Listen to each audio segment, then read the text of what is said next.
история моя. Я была у своей подруги в гостях.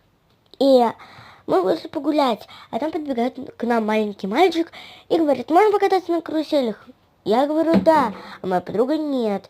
Ну, тот мальчик посмотрел на мою подругу и убежал к своей маме. Мама подходит этого мальчика и говорит: уступите моему сыночку карусели.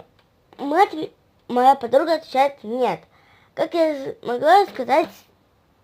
Я хотела сказать да, но моя подруга сказала: скажи нет. Я сказала: нет, нельзя.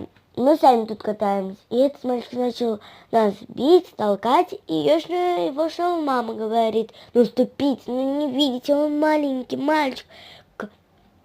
Но мы говорим нет и ушли к ним в гости. Не желаю таких людей встречать. И это была я же мать. И не желаю таких людей встречать. Всем пока. Всех люблю. Всем пока!